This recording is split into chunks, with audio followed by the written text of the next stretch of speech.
नमस्ते, welcome to special discussion. हम सब जानते हैं मीडिया का क्या महत्वपूर्ण भूमिका होती है।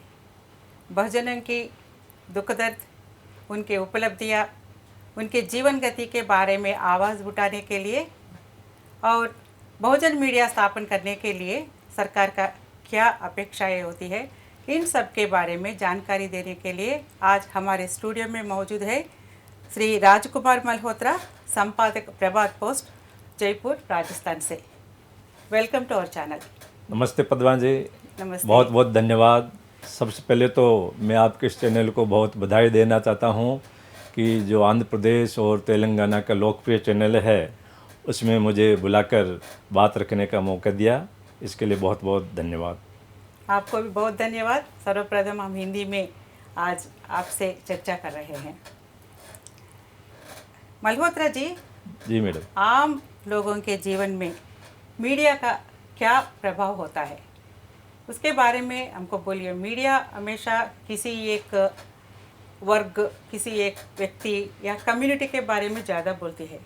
आम लोगों के लिए ये मीडिया की आवश्यकता के बारे में आप उनको कुछ बोलिए। पद्मा जी, मीडिया का महत्व हम हमारे घर से ही देखते हैं। जिस प्रकार एक छोटा बच्चा होता है, वो भूख से जब तड़प रहा होता है तो अपनी आवाज़ को, अपनी जो अभिव्यक्ति को प्रयोग करने के लिए वो रोता है। ठीक उसी प्रकार हमारी क्या क्या अपेक्षाएं हैं, उसके लिए हमारे विचारों को आम लोगों तक पहुंचाने के लिए एक माध्यम होता है। वो बोलने का भी होता है, वो लिखने का भी होता है, साहित्यकार होता है, लेखक होते हैं। ये सब एक मीडिया का एक कई विविध रूप है। आपने जो बात बताई कि मीडिया का आम लोगों के जीवन में क्या महत्व है, मीडिया जीवन के हर एक क्षेत्र को छूता है। यस। मीडिया आपको क्या ज़रूरत है, आपके समाज के बारे में किस प्रकार की भूमिका निभानी है, क्या क्या नीति बनानी है, ये सब मीडिया का एक बहुत बड़ा रोल है। यस। जिस प्रकार आपने बहुजन मीडिया की बात की, सबसे पहले 1877 में महात्मा ज्योतिबा फुले ने दीनबंधु अखबार निकाला। दीनबंधु यानी जो गरीब, वंचित, कमज़ोर, दबे हुए लोग हैं, जो आर्थिक रूप से विपन्न हैं, उन लोगों की बातों के लिए, किसानों की बातों के लिए, महिलाओं की बातों को, सार्वजनिक रूप से उनके दुख दर्दों को आम लोगों तक, उस टाइम ब्रिटिश गवर्नमेंट थी, उन तक जाने के लिए उन्होंने, महात्मा ज्योतिबा फुले ने दीनबंधु अखबार निकाला। ठीक उसके बाद में डॉक्टर अम्बेडकर ने आज के 103 साल पहले 31 जनवरी 1920 को मूक नायक अखबार निकाला। मूक नायक यानी मूक यानी गूंगे, जो बोल नहीं सकते, जो वर्ग बोल नहीं सकता, जो वर्ग अपनी बात सार्वजनिक रूप से नहीं कर सकता, उनकी आवाज़ वॉइसलेस की वॉइस बनने के लिए बाबा साहब ने मूक नायक अखबार निकाला। तो उसमें उन्होंने सरकार को विभिन्न तरह के वो ज्ञापन देते, प्रतिवेदन देते कि किस प्रकार इन जो इस समाज का बहुत बड़ा तबका है, उनकी बातों को अपने मूक नायक में देते थे। और बाबा साहब ने अपनी बातों को रखने के लिए मूक नायक, बहिष्कृत भारत, समता, जनता और अंत में 1956 में प्रबुद्ध भारत जैसे 5 अखबारों का प्रकाशन किया। क्या आज मीडिया आम जनता के बारे में सचमुच में अपने आवाज़ उठा रही है? देखिए पद्मा जी, इसमें आज़ादी से पहले जो हमारे अखबार थे वो कुछ हद तक आम लोगों की बात उठाते थे, स्वतंत्रता की बात उठाते थे। जैसे ही इस देश को आज़ादी मिली, जो हमारा, जिसको मुख्य धारा का मीडिया कहते हैं, उसने जो पूंजीवादी वर्ग था, जो शासक वर्ग था, उनकी बातों को ही प्रमुखता से दी। जो कॉरपोरेट घराने हैं, उन्होंने आज पूरे मीडिया को खरीद लिया है। उसका परिणाम यह हुआ कि जो इस देश का 90% वर्ग है, जो गरीब है, जो किसान है, जो अनुसूचित जाति है, जो जनजाति है, इस पूरी दुनिया की जो 50% आबादी है, जिसमें भारत की भी 50% महिलाएं हैं, उनके जो अधिकार थे, उनके जो सवाल थे, वो दबके रह गए। तो केवल सत्ता वर्ग को खुश करने के लिए आज का जो मीडिया है उसकी चापलूसी में लगा है कि किस प्रकार वो अपने मीडिया के द्वारा सरकार से अपने पक्ष में, अपने औद्योगिक घराने अपने पक्ष में नीतियाँ बनवाए और इस देश को लूट सके, इस देश के गरीबों के खून चूस सके, इस देश के लोगों का ज़्यादा से ज़्यादा शोषण कर सके। मल्होत्रा जी, कल आप मूकनायक पत्रिका के 102nd एनिवर्सरी को आप पधारे हैं। उधर टॉपिक दिया गया है constitutional protection and government role for Bahujan media. क्या सरकार बहुजन मीडिया स्थापन करने में सचमुच हेल्प कर रही है? बहुजन मीडिया आगे बढ़ने के लिए सरकार से क्या अपेक्षा आनी चाहिए? देखिए पद्मा जी, आपने बहुत अच्छा सवाल किया। अभी हाल ही में ऑक्सफैम के एक रिपोर्ट आई है, उसमें यह बताया गया है कि इस देश का जो 1% अमीर तबका है उसके पास में देश की 40% संपत्ति है, और जो टॉप का 10% अमीर तबका है उसके पास में इस देश की 72% संपत्ति है। लेकिन ये जो अमीर तबका है वो इस देश के निर्माण के लिए जो टैक्स देता है उसमें उसकी भूमिका इतनी सी पीनट की तरह बहुत कम है। जो ऊपर का 10% तबका है जिसके पास में 72% धन संपत्ति, वो जीएसटी का केवल 3% टैक्स चुकाता है। जबकि इस देश की जो 50% नीचे से जो 50% की आबादी है उसके पास में इस देश की 3% संपत्ति है और जीएसटी कितने देता है? 64%। यानी जीएसटी का सबसे ज़्यादा भाग इस देश का जो कमज़ोर है, जो मजदूर है, जो किसान है, उनसे जा जो आम लोग है, जो दिहाड़ी मजदूर है, उनसे जाता है। तो इस देश के निर्माण में आज सरकारें अपने पूरे पेज का, कई पेजों का विज्ञापन देते हैं उन धन्ना सेठों को, उन अमीर उद्योगपति घरानों को, उन कारपोरेट घरानों को जो इस मीडिया का मालिक बन के बैठा है। अब जैसा आपने कहा कि मुख्य धारा का मीडिया और बहुजन मीडिया, हाँ, मैं यही सवाल पूछने जा रही हूँ कि बहुत सारे चैनल्स है, बहुत सारे प्रिंट मीडिया है, लेकिन हर एक पत्रिका या मीडिया किसी एक व्यक्ति, वर्ग या कम्युनिटी तक सीमित रह रहा है, उन्हीं के वार्ता छपा रहे हैं। फिर ये बहुजन मीडिया की क्या आवश्यकता है? नेशनल लेवल पर बहुजन मीडिया अभी तक नहीं है, तो इसकी आवश्यकता के बारे में, ऐसा आने के लिए क्या क्या स्टेप्स लेना है, उसके बारे में थोड़ा आप एनलाइट कीजिए। देखिए पद्मा जी, मीडिया अंतर्राष्ट्रीय स्तर पर देखे तो मीडिया सबके लिए होता है। ये केवल भारत में ही है कि यहाँ पर मुख्य धारा का मीडिया अलग और बहुजन मीडिया अलग। ये डिफ्रेंशिएट कैसे हुआ कि जो इस देश का शासक वर्ग था, जो इस देश का इंटेलेक्चुअल वर्ग था, जो इस देश के प्रेस के मालिक थे, उन्होंने पिछले 75 सालों से इस वर्ग को दबा के रखा। उन्होंने इस देश का जो बहुसंख्यक वर्ग था, जो मेहनतकश बिरादरी थी, जो इस देश के निर्माण में जो बड़े बड़े पुल बनाता है, जो खेती करता है, जो देश के लिए अन्न उगाता है, जो हमारी माता बहनें हैं, उनके मुद्दों को अच्छी तरह से एक जो प्रॉपर तरीके से उठाने वो उठाया ही नहीं। तो जो इस देश का अनुसूचित जाति जनजाति जो हजारों साल से दबाया गया, किन्हीं कारणों से दबाया गया, उनकी बातों को, उनकी उपलब्धियों को, उनके शोषण को, उनके अधिकारों को इस अखबार ने कभी जगह नहीं दी। केवल पेज 3 की बात करते हैं, एक व्यक्ति विशेष की बात करते हैं, एक कम्युनिटी की बात करते हैं, एक धर्म की बात करते हैं, एक पार्टी विशेष की बात करते हैं। इन सब चीज़ों से आहत होकर के जो इस देश का मेहनतकश बहुसंख्यक वर्ग है, उन्होंने अपनी बात कहने के लिए अपना मीडिया कहा, और उसको आम बोलचाल में बहुजन मीडिया कहा जाता है। आज के परिप्रेक्ष्य में देखें तो बहुजन वर्ग के काफ़ी संख्या में दैनिक भी अखबार निकल रहे हैं, मासिक भी निकल रहे हैं, पाक्षिक भी निकल रहे हैं और साप्ताहिक भी निकल रहे हैं, लेकिन उनके बारे में कहीं जानकारी नहीं है, उसके पढ़ने वाले बहुत कम है। क्यों ऐसा? बहुत से यूट्यूब चैनल हैं।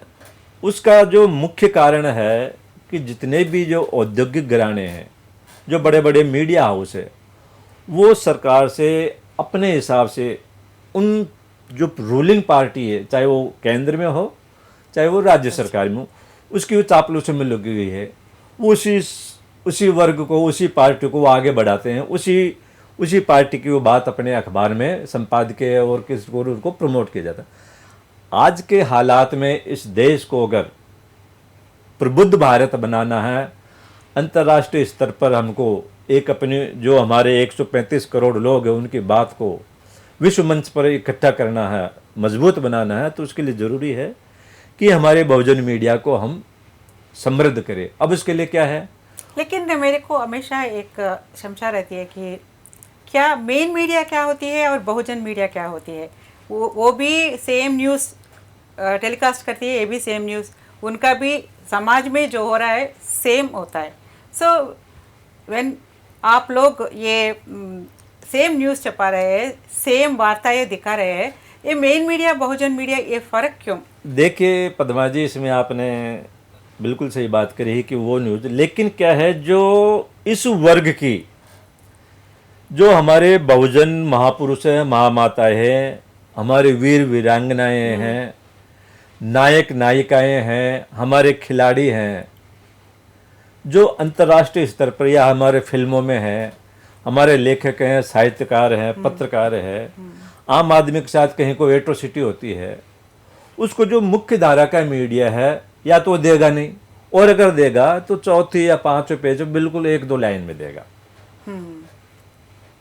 तो जो आज आपको मालूम है कि अगर कोई खबर बड़ी छपती है और ज़्यादा स्पेस आती है तो आम आदमी का ध्यान उस खबर पर जाता है कि ये क्या है। लेकिन ये जो एक सत्ता वर्ग है, जो शोषक वर्ग है, वो नहीं चाहता है कि इस देश का जो मेहनत कश, जो बहुसंख्यक वर्ग है, उनकी उपलब्धियाँ, उनके नायक नायिकाएँ, उनके राष्ट्र निर्माताओं की बात आम आदमी तक आए और वो सोचे। तो आप मेन मीडिया में बहुजन लोगों की वार्ताएं बहुत छोटे दे रहे हैं, इसलिए बहुजनों के लिए खुद के लिए एक एक्सक्लूसिव स्पेशल चैनल भी चाहिए और प्रिंट मीडिया भी चाहिए। बिल्कुल बिल्कुल। लेकिन आजकल सरकार से नए एडवर्टाइजमेंट्स आ रहे हैं, कुछ उपलब्धियां नहीं आ रही है, फिर ये बहुजन लोग मीडिया कैसे चलाएंगे? सरकार से अपेक्षाएं कैसे लाएंगे? उसका कुछ तरीका है। आप खुद संपादक हैं, तो आप अपने यहाँ कैसा कर रहे हैं और क्या करना चाहिए, उसके बारे में तो थोड़ा बोलिए। देखिए पद्मा जी, हम जयपुर से एक वीकली न्यूज़पेपर निकालते हैं, प्रभात पोस्ट। वो देश के 11 राज्यों में प्रसारित होता है। हम तो हमारे लोगों से सहयोग लेते हैं और उन समाज के लोग सहयोग कर रहे हैं, बहुत अच्छी तरह सहयोग कर रहे हैं। जो इस देश में एक समानता की, जो बाबा साहब ने इक्वलिटी की बात की, जो यूनिटी की बात की, बाबा साहब का जो संविधान है, उन्होंने उस संविधान में सेंट्रलाइज किया पीपल को, नागरिक को, आम आदमी को। हम भारत के लोग से उन्होंने संविधान की प्रस्तावना लिखी, तो हम भारत के लोगों, प्रत्येक भारतवासी का उतना ही योगदान है और उतनी अपेक्षा है। तो जो हमारे आर्थिक संसाधन है, जो प्राकृतिक संसाधन है, उस पर प्रत्येक भारतीय का बराबर अधिकार है। अब सरकार को चाहिए कि बहुजन मीडिया को भी डेवलप करे, उनको भी प्रमोट करे। इसके लिए आवश्यकता है कि केंद्र सरकार खुद भी पहल करे और विभिन्न राज्य सरकारों को वो निर्देशित करे। राज्य सरकार इसमें पहल कर सकती है, वो क्या करे। लेकिन केंद्र सरकार से सभी राज्यों को सेम इंस्ट्रक्शंस आते हैं ना। देखिए मैडम, जो हमारा DAVP है, उसकी रूल्स रेगुलेशन पूरे स्टेट को माननी पड़ेगी। जो भारत सरकार के नियम हैं वो राज्य सरकारों को मानना पड़ेगा, क्योंकि हमारे यहाँ संघीय ढांचा है। राज्य सरकार को चाहिए कि वो अपने यहाँ इन बहुसंख्यक वर्ग के जो मेहनत कश लोग हैं, जो अनुसूचित जाति जनजाति का मीडिया में बिल्कुल नगण्य उपस्थिति, न नाम मात्र के जो भी लोग हैं, जो भी हमारा सोशल मीडिया पे चलाते हैं, फेसबुक चलाते हैं, या जो साप्ताहिक, मासिक और पाक्षिक निकालते हैं, उनके लिए चाहिए कि राज्य सरकार उनको अपना अखबार शुरू करने के लिए दैनिक, जब तक आपके हर भाषा में, हर राज्य में 2-2, 3-3 दैनिक अखबार नहीं निकलेंगे, तब तक आपकी सरकारों पर कोई अंकुश नहीं रहेगा, तब तक आप समाज के लिए कुछ नहीं कर सकते।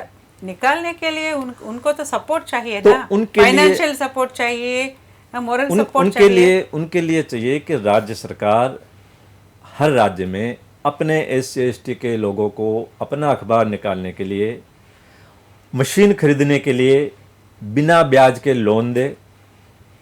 उन मशीन को लगाने के लिए ज़मीन चाहिए, 3-4 हज़ार वर्ग मीटर उनको निःशुल्क ज़मीन उपलब्ध कराएं। प्लस सरकार ऐसी नीति बनाए कि हर माह उनको नियमित रूप से राज्य सरकार की तरफ से नियमित रूप से उनको विज्ञापन मिले। ठीक उसी प्रकार केंद्र सरकार भी नियमित रूप से, चाहे वो मासिक हो, चाहे पाक्षिक हो, चाहे साप्ताहिक हो, चाहे दैनिक हो, उनको नियमित रूप से विज्ञापन दे। क्या आपको मिल रहा है? हाँ, हमको जो होना है, जो हो रहा है, इसके बीच में एक अंतर होता है। राजस्थान सरकार से हमको मिल रहा है। राजस्थान सरकार हमारे लिए बहुत काम कर रही है। जो और इसमें राज्य सरकार का मेरा निवेदन है कि जिस प्रकार राज्य सरकार देती है, राज्य सरकार के अंडर में जितने भी जो निजी औद्योगिक घराने हैं, एक ऐसी नीति बनाए कि वो जो निजी औद्योगिक घराने हैं वो किसी भी तरह का, चाहे किसी का हॉस्पिटल है, किसी का स्कूल है, कॉलेज है, यूनिवर्सिटी, वो भी एक निश्चित मात्रा में जो इन वर्गों के अखबार है उसमें अपना विज्ञापन दे। इन वर्गों के जो भी पत्रकार हैं, जो भी संवाददाता है, उनको सरकार आर्थिक रूप से सक्षम करे। उनको हर महीने कम से कम 10,000 रुपये का आर्थिक रूप से सक्षम करे, तभी इस वर्ग का आम आदमी एक पत्रकार बनने को प्रेरित होगा। सच। तो ये कुछ चीज़ें हैं। और सरकार जब आपका न्यूज़पेपर शुरू हो जाता है, आपका ऑफिस हो जाता है, कुछ कम से कम 20 साल तक जो आप राज्य सरकार के विभिन्न तरह के जो टैक्सेज होते हैं उसमें वो रिबेट करे, अनुदान करे। और जिस प्रकार मेडिकल इंजीनियरिंग में सरकारें SC/ST के बच्चों को कोर्स भी देती, ठीक वैसे ही पत्रकारिता को प्रमोट करने के लिए राष्ट्रीय और अंतर्राष्ट्रीय स्तर पर इन वर्ग के स्टूडेंटों को, लड़के और लड़कियां दोनों को वहाँ भेजें और उनको आगे इस लायक करें कि वो एक नेशनल मीडिया में भी जाएं और अपना मीडिया भी खड़ा करें। हम देखते हैं दूसरे बड़े कम्युनिटी जो अपर कास्ट बोलते हैं, बड़े कम्युनिटी लोग अपने कम्युनिटी लोगों को बहुत हेल्प करके उनको भी आगे बढ़ाने के लिए कुछ तो कुछ करते हैं। ये बात हम बाहर सुनते रहते हैं। क्या बहुजनों में बहुत बड़े बड़े पोस्ट में लोग हैं, बहुत बड़े ऑफिसर्स है, बहुत बड़े इंडस्ट्रियलिस्ट है, क्या वो लोग अपने कम्युनिटी के लोगों के लिए रियली काम कर रहे हैं? उनसे आपको सहायता मिल रही है क्या? देखिए मैडम, इस मामले में खट्टे और मीठे दोनों ही अनुभव है। यस, हर जगह होता है खट्टा मीठा। हाँ, आज जो ये आपने बात कही कि सक्षम लोग कोऑपरेट कर रहे हैं, नहीं कर रहे हैं, खट्टे मीठे अनुभव, बाबा साहब ने कहा कि यदि जो मेरा शिक्षित वर्ग है अपनी आमदनी का 20वां हिस्सा 5% भी सामाजिक कामों में लगाता है तो मेरा समाज बहुत आगे बढ़ जाएगा। वही मैं बोल रही हूँ। अगर हमारा समाज का जो बाबा साहब का जो कर्जदार है, जो संवैधानिक अनुसूचित जाति अनुसूचित जनजाति को जो अधिकार मिले हैं, यदि वो 5% के हिसाब से हमारे समाज के जो भी वेलफेयर के काम में, चाहे स्कूल खोलना हो, कॉलेज खोलना हो, हॉस्पिटल खोलना हो या अखबार खोलना हो, उसमें सहयोग करे तो हम बहुत जल्दी ये जो हमारा नेशनल मीडिया हम खड़ा कर सकते हैं। मुझे तो ये बहुत अच्छा लगा कि आपके यहाँ हैदराबाद में आपके चैनल के जो ऑनर हैं डॉक्टर के सेवा भाग्यराव जी ने एक इतना बड़ा कार्यक्रम किया, उसमें हम जैसे लोगों को बुलाया, ऑनर किया। ये नेशनल मीडिया को कलेक्टिव फोरम पे एकजुट करने का बहुत अच्छा प्रयास है। मैं इसके बहुत तहे दिल से डॉक्टर के सेवा भाग्यराव को धन्यवाद देता हूँ और अपील करता हूँ कि देश के हर राज्य में ऐसे कार्यक्रम होता रहना चाहिए। जिस प्रकार मेरा दक्षिण भारत में मेरा पहला कार्यक्रम है या ना, आप लोगों से मुलाकात हुई, मैंने वहाँ पर मुझे संबोधन के लिए बोला तो मुझे भी वहाँ पर काफ़ी इज्जत मिली, काफ़ी लोग मेरे से मिले, कई लोगों ने मेरे से ऑटोग्राफ लिए।